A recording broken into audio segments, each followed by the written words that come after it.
تلاوت کلام مجید کے لیے آواز دے رہا ہوں عزیزم حذیفہ عزیز سلم متعلم مدرسہ عربیہ فیض العلوم گرینی جونپور سے۔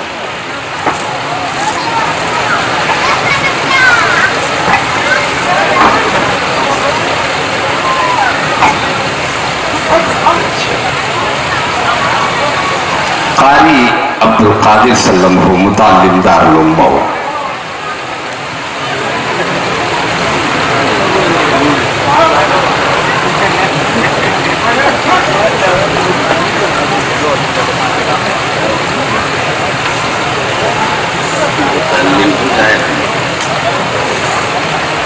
قاری محمد عرفان صاحب استاد مدرسہ منصور العلوم ولیدپور مئو، تلاوت کلام مجید کی۔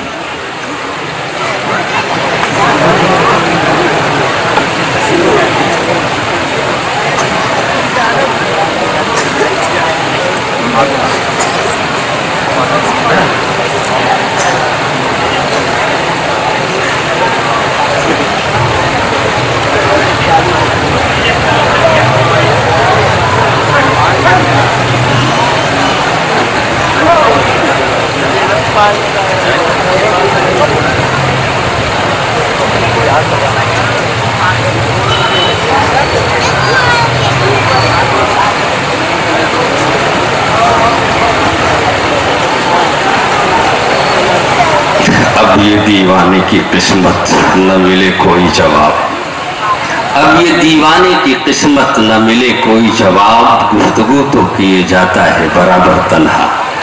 تو حضرات دیکھیے یہ ہمارے متعلم ہیں، ابھی حال ان کا متعلم ہونے کی صورت میں یہ ہے، معلم ہو جائیں گے تو کیا ہو۔ آغاز سے جو ہے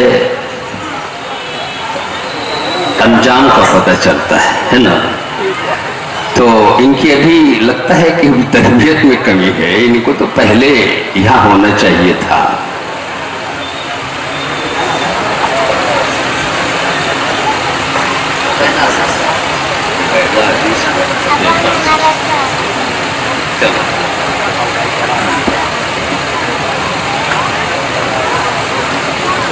السلام علیکم ورحمۃ اللہ وبرکاتہ۔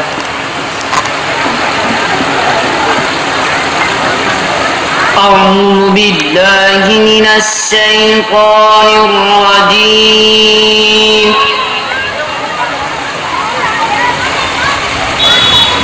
بسم اللہ الرحمن الرحیم۔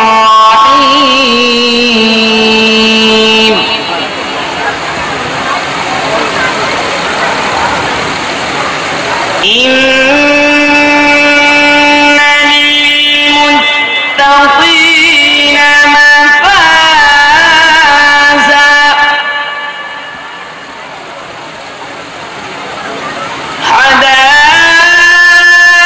حدائق وأعنابا،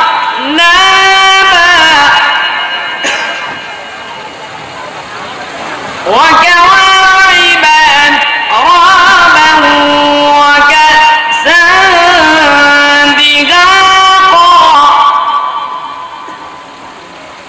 بسم الله الرحمن الرحيم۔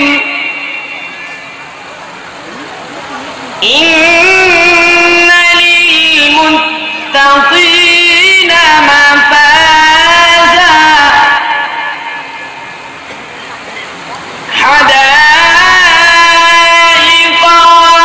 وأعنابا، وكواعب أترابا،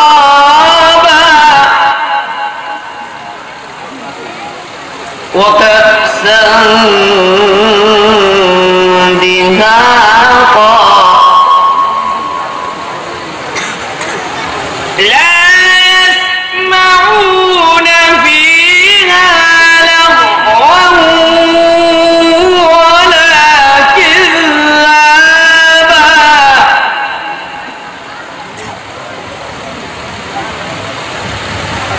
جزاء من ربك عطاء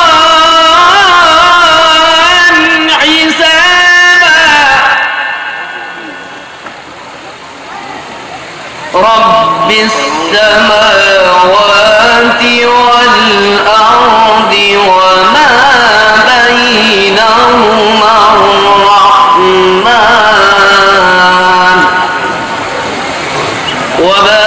بينهما الرحمن لا يملكون منه خطابا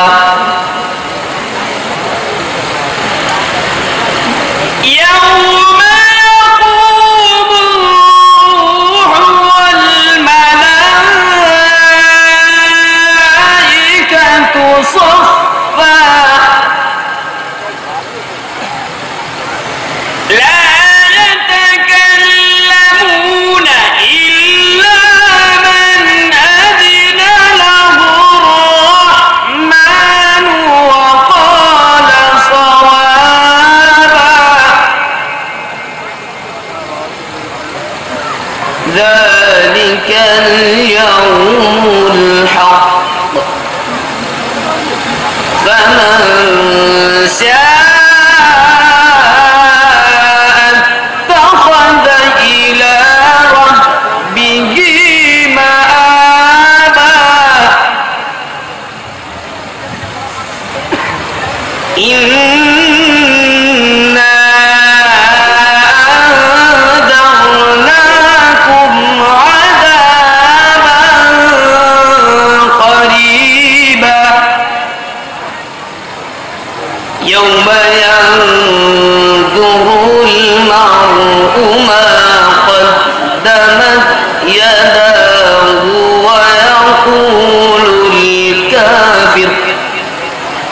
ويقول الكافر يا ليتني كنت ترابا صدق الله العظيم.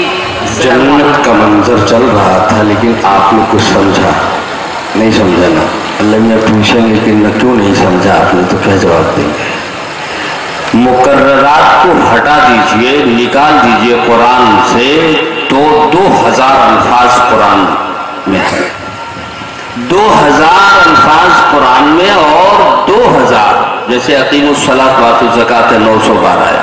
اس طرح سے مقررات ہیں. ان مقررات کو آپ الگ کر دیجئے تو 2000 الفاظ قرآن میں ہیں. اس میں سے 500 الفاظ ایسے ہیں جو اردو میں مستعمل ہیں, جیسے قبر ہے, حشر ہے, ثواب ہے, طاعت ہے, عبادت ہے, ساری چیزیں جو ہیں یہ اردو میں استعمال ہیں. تو کل 1500 الفاظ ہیں. اللہ پوچھے گا کہ میں نے تمہیں ٹریلین برین سیلز میں نے تمہیں دیے, تم میرے قرآن کے 1500 لفظ یا الفاظ نہیں یاد کر سکے. تم خوبصورت ساڑیوں کے جو ہے پھول اور بوٹے اور پتے تو بنا دیتے تھے. کتنے دماغ کا کام ہے. گراف بنا کر کے نقش روت ہزاروں بنا دیتے تھے اور وہ تمہیں یاد تھا, لیکن میرے 1500 قرآن کے الفاظ یاد نہیں ہوئے. کیا ہم جواب دیں گے؟ بہت بڑی چیز. ایک لفظ اگر آدمی اس کا معنی یاد کر لے تو کتنے دن لگیں گے آپ سوچئے قرآن کے الفاظ کے معنی جاننے میں.